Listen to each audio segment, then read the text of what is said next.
భారతదేశ ప్రజలందరికీ స్వతంత్ర దినోత్సవ శుభాకాంక్షలు. బ్రిటిష్ బానిస సంఖ్యలు తెంచి స్వేచ్ఛావాయువులు పీల్చుకునే ఈరోజు మనందరికీ పర్వదినం.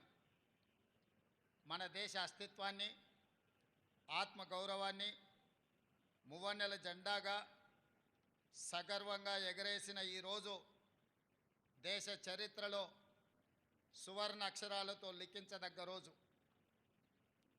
ఈరోజు మనం అనుభవిస్తున్న స్వేచ్ఛ, స్వాతంత్రం ఎందరో మహనీయుల త్యాగ ఫలం, సుదీర్ఘ పోరాట ఫలితం, అనేక ప్రాణ త్యాగాలు, అనేక జీవిత త్యాగాల ఫలితం ఈ స్వాతంత్రం. ఎందరో మహామౌల త్యాగాల వెలకట్టలేని బహుమతి ఈ స్వాతంత్రం. అటువంటి మహనీయులందరికీ శిరస్సు వంచి వినమ్రంగా నమస్కరిస్తున్నాను. వారి త్యాగాలను స్మరిస్తూ తెలంగాణ రాష్ట్ర ప్రజల తరఫున వారందరికీ కృతజ్ఞతలు తెలియజేస్తున్నాను. పోరాటం అంటే ఘర్షణ, యుద్ధం, హింస.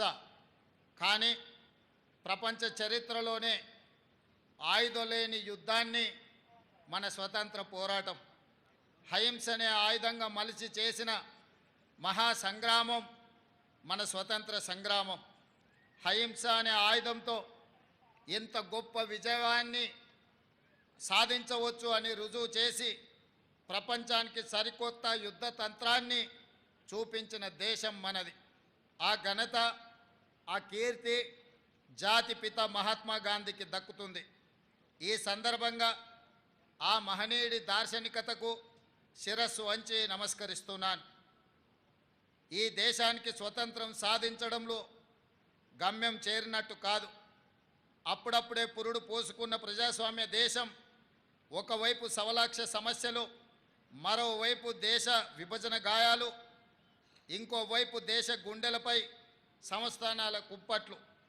ఈ పరిస్థితిలో ప్రజాస్వామ్య దేశంగా భారత్ నిలకుదొక్కుకోవడానికి బలమైన పునాదులు వేసి ఆధునిక భారతావనిగా అవతరించడానికి అవసరమైన ప్రణాళికలు రచించి కార్యాచరణ ప్రకటించి సగర్వంగా, సమున్నతంగా ఈ దేశాన్ని నిలబెట్టాల్సిన బృహత్తర బాధ్యత నాటి కాంగ్రెస్ పార్టీ నాయకత్వ భుజాలపై ఉండింది. అజాగ్రత్తగా ఉన్న, అలసత్వం వహించిన, రాజనీతి లోపించిన, దూరదృష్టి కొరవడిన నేడు మనం ఉన్న ఈ భారతదేశం ఒక కలగానే మిగిలిపోయేది. శతాబ్దాల దోపిడీ, అణిచివేతల తరువాత స్వతంత్రానంతరం 1947లో అధికారం చేపట్టే నాటికి అంతా శూన్యం. చేతులు కాళ్ళు కూడదీసుకొని ఒక్కొక్క వ్యవస్థను ఏర్పాటు చేసుకొని పారదర్శక ప్రజాస్వామ్య పాలన అందించాల్సిన బాధ్యత నాటి నాయకత్వంపై పడింది. తొలి ప్రధాని పండిట్ జవహర్లాల్ నెహ్రూ వంటి గొప్ప మానవత్వవాది దార్శనికుడి కారణంగా భారతదేశం ఈనాడు ఒక వైభవోపేత వైజ్ఞానిక దేశంగా, పారిశ్రామిక శక్తిగా ఎదగగలిగింది అని చెప్పక తప్పదు. పంచవర్ష ప్రణాళికలు రచించి ఈ దేశానికి వ్యవసాయ, పారిశ్రామిక అభివృద్ధి అన్నవి రెండు కళ్ళు అని నమ్మి ఆ దిశగా తొలి అడుగులు వేయించిన దార్శనికుడు పండిట్ నెహ్రూ గారు. ఆయన ప్రారంభించిన సాగునీటి ప్రాజెక్టులను మనం ఈరోజు ఆధునిక దేవాలయాలుగా పిలుచుకుంటున్నాం. ఈ దేశంలో కోట్లాది ఎకరాలు పంటలతో పచ్చ తోరణాన్ని కట్టుకుంటున్నాయి అంటే దానికి కారణం నెహ్రూ ప్రారంభించిన సాగునీటి ప్రాజెక్టులే. మన రాష్ట్రంలో నాగార్జున సాగర్, శ్రీశైలం, బాక్రానంగల్, శ్రీరామ్ సాగర్ లాంటి ప్రాజెక్టులు నెహ్రూ ప్రారంభిస్తే ఆ తర్వాత వాటిని పూర్తి చేసి కోట్లాది మంది రైతుల పొలాలకు సాగు జలాల పారించిన గొప్ప చరిత్ర స్వర్గీయ శ్రీమతి ఇందిరాగాంధీకి దక్కుతుంది. అంతేకాదు పారిశ్రామికంగా బిహెచ్ఈఎల్, ఈసీఐఎల్, ఐడిపిఎల్, మిదాని వంటి ఎన్నో ప్రభుత్వ రంగ సంస్థలు ఆ స్వర్ణయుగంలో నెలకొల్పబడినయే.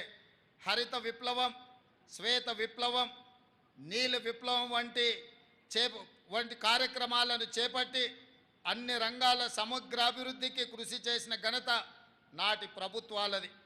బడా పారిశ్రామికవేత్తలకు మాత్రమే తెలిసిన బ్యాంకింగ్ వ్యవస్థను జాతీయీకరణతో గ్రామీణ ప్రజల చెంతకు చేర్చిన ఘనత, ప్రతి పౌరుడికి బ్యాంకును అందుబాటులోకి తెచ్చిన గొప్పతనం ఆనాటి దార్శనికుల వల్లనే జరిగింది.